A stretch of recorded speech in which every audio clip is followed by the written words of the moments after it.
Պարոն Հովհաննիսյանի մի միտքը այսպես եւ դրացում եւ մեկնաբանություն կարճ պետության կշիռը շատ իջել է, որովհետեւ իշխանությունը կշիռ չունի։ Իշխանության փոփոխությունով մեր պետության կշիռը շատ արագ արդեն բարձրանալու, եթե իհարկե հաջորդ իշխանությունները նման չլինեն սրանց կամ չանեն այն ինչ որ սրանք են անում։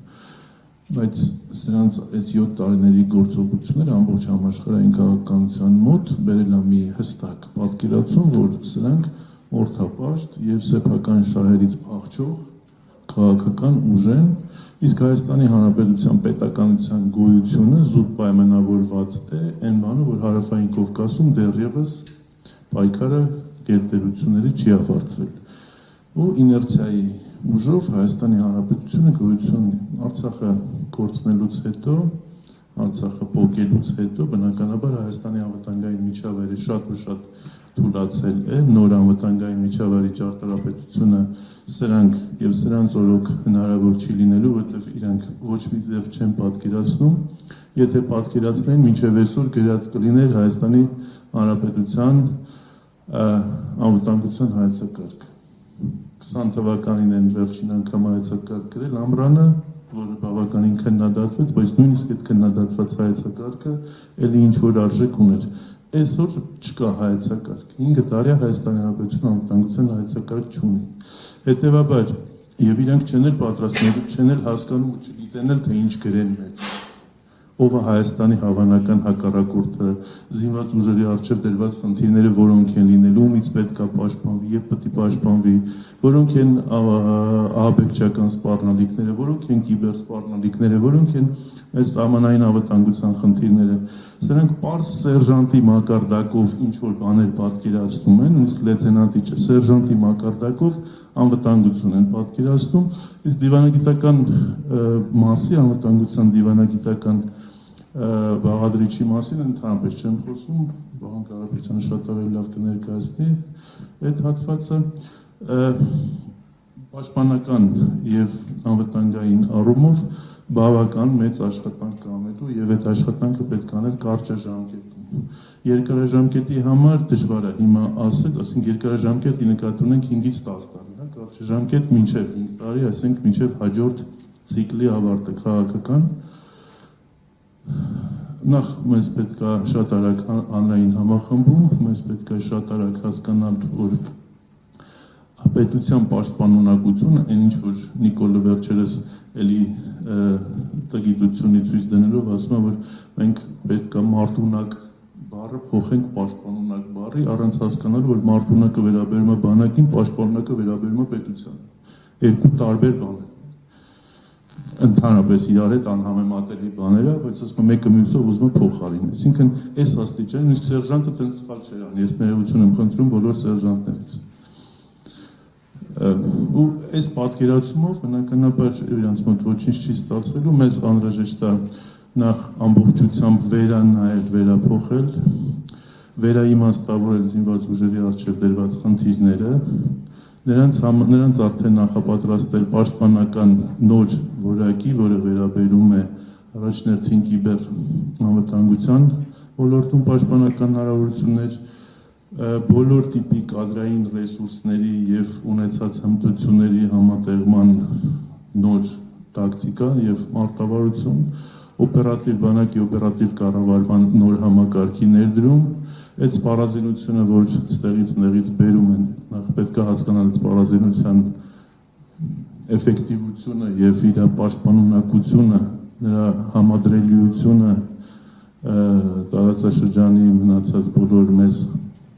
աջակից կամ մեր հետ համագործակցող ուժերի կարողությունների հետ որքան եւ ինչ խնդիրներ են դրանք լուծելու, թե դրանք զուտ այսպես տեղեկատվական փուչիկներ են, որոնք հետո իշխանափոխությունից հետո պայթելու են,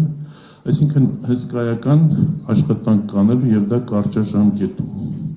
Մի բան են սրանք անում, բանակը վերածել են ընդհանրապես այսպես վարձու կամ վարձկանների փողով աչափում են, այսինքն այս բանակից խոսում են, ասում են այսքան աշխատավարձ, բանակից խոսում են այսքան, շատ լավ է, որ ինչ է դիմացը պետությունը ստանում։ Պետությունը այդքան աշխատավարձ տալով ստանում է բավարար արտունակություն, ստանում է բավարար պաշտպանունակություն, ստանում է բավարար հմտություններ ունեցող ստորաբաժանումներ, ստանում է բավարար բարոյահոգեբանական միջավայր, պետությունը, ժողովուրդը վճարում են դրա դիմաց, ոչ թե վճարում են, որ փողը տալիս են բյուջեին, որ Նիկոլը տանի PR-անի, այդ թվում նաև բանակի վրա, երեք էլ ուսուցիչների վրա էլ PR արում։ Այսինքն պետությունը պետք է հանել ինչ-որ մարդկանց ամբիցիոզ PR-ային, տեղեկատվական, քարոզչական եւ պետության համար վտանգավոր քաղաքական գործընթացների մեջից։ Հաջորդ ընտրությունները հենց դրա մասին են։ Հաջորդ ընտրությունները այո, իրական խաղաղություն ունենալու մասին են։ Հաջորդ ընտրությունները մարդկանց մեր քաղաքացիների միջև նորմալ բարոյահոգեբանական միջավայր, նորմալ հարգալից, փոխադարձ հարգալից հարաբերություններ կառուցելու մասին են։ Հաջորդ ընտրությունները դատական համակարգ ամոթալի վիճակից, որ դատավորներն արդեն շատերին տեսնում են գլուխները կախեն ման գալիս, այդ վիճակից հանելու մասին է։ Հաջորդ ընտրությունը ընդդիմություն, իշխանություն եւ խորհրդարանում եւ մնացած բոլոր վայրերում նորմալ առողջ հարաբերություններ կառուցելու մասին է։ Հաջորդ ընտրությունը առաջիկա 5 տարիները տեսնելու եւ դրան պատրաստվելու մասին է։ Այսօր ոչ մեկ չգիտի, իրանք էլ չգիտեն վաղը ինչա լինելու։ Եվ այո, պարոն Հովհաննիսյանը շատ հստակ կոնկրետ ասեց Ադրբեջանից չի երևում, չէր էլ երևում, հիմա առավել եւս չի երևում, որ նրանք կարճաժամկետում գնում են խաղաղություն եւ չի բացառում, որ սահմանադրություն փոխելու պահանջից բացի լինեն նաեւ այլ պահանջներ, օրինակ միջանցքի բացում, ինչը չեն թաքցնում։ Բոլոր մակարդակներում իրանք խորհրդարանական կլինի, գործադիր կլինի, քաղաքացիական հասարակության մակարդակ կլինի, դիվանագիտական մակարդակ կլինի, բիզնես մակարդակ կլինի, օգտագործում բացառապես միջանցք բառը, ինչ որ հղումներ անելով այդ թվում նաև, ինչ որ բաների վրա։ Հիմա էլ արդեն ուժի գործոնն են բերում, որպես այդ գործընթացն առաջ տանելու հնարավոր եղանակ։ Կարճաժամկետ շատ մեծ անելիքներ կան եւ դրան պետքա պատրաստ լինեն, կոնկրետ մենք պատկերացնում ենք, թե դա ինչպես է հնարավոր լինելու անելու։ Այսպիսի շատ կարճ հարց, այս իշխանությունը ամեն դեպքում հանրությանը ընտրություններին ընդառաջ համոզում է, որ իրենք խաղաղություն բերողն են եւ եթե իրենք չլինեն, հաստատ խաղաղություն չի լինելու, ինչպես հանրությանը բացատրել, որ օգոստոսի 8-ի փաստաթուղթը դեռևս երաշխիք չէ իրական խաղաղության համար։ Նախ օգոստոսի 8-ի փաստաթուղթ չկա, լեգիտիմ չի, ուժի մեջ մտած չի։ Այս բան ուժի մեջ դեռևս ուժի մեջ է գտնվում նոյեմբերի 9-ի փաստաթուղթը 20 թվականի այդ հարությունը, որից շահել է միայն Ադրբեջանը։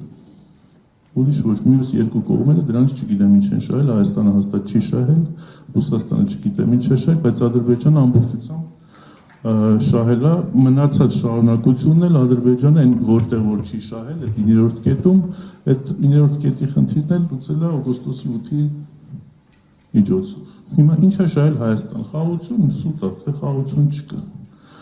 Այս իշխանություն կոչվածների ժամանակ 4 հատ պատերազմ է եղել։ Եվ ի սկզբանե իրանք խոսում էին խաղաղությունից։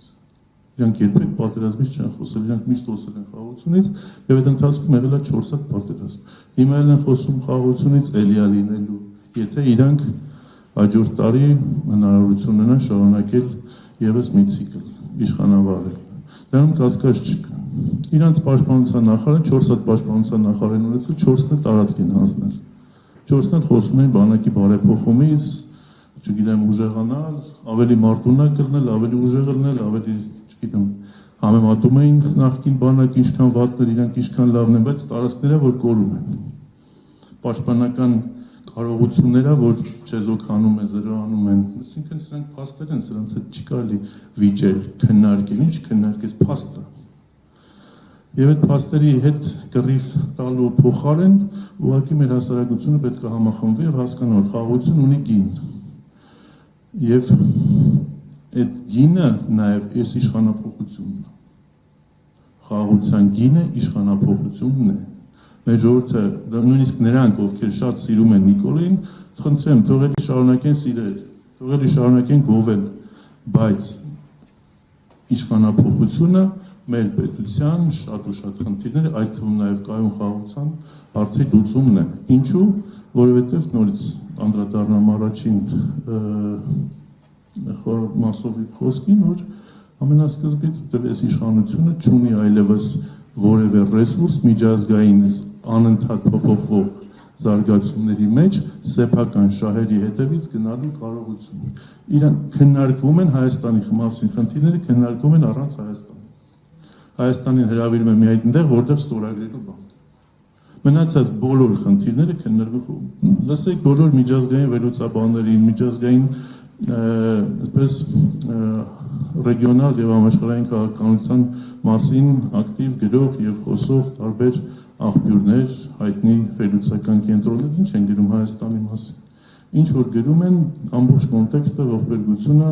եւ ուղղակի անհավատալի, որ մենք այս աստիճանի մեր ինքնությունը, մեր անկախությունը, մեր սուբյեկտայնությունը այս աստիճանի վտանգված ու վնասված կլինի։ Համարեք, որ մենք միջազգային մասշտաբով իշխանություն չունենք եւ իրանց հիշում են այն ժամանակ, երբ որ պետք է իրանցից ինչ-որ բան ստանալ։ Այն պարագայում իրանք տեղական նշանակության, ասենք քաղաքապետը կամ վարչապետը նույն բանն է միջազգային հարության համար։ Իրանց ասում են գնացեք ձեր ներքին խնդիրներով զբաղվեք, այո, ընդդիմությանը ճնշեք, բայց գնացեք ճնշեք, խնդիր չկա, որովհետև դուք պետք եք, որովհետև էլի է գալու ենք ձեզ տանենք, ասենք, ես ինչ բաներ ստորագրեք, ես ինչ բաներ արեք, գնացեք ձեր ժողովրդին ես ինչ հարցումներ խաբեք, որովհետև Հարավային Կովկասի վերաբերյալ դեռևս վերջնական որոշում չունենք։ Իսկ Ադրբեջանն ու Թուրքիան չեն սպասում եւ վերջերս Գաբալայում տեղի ունեցած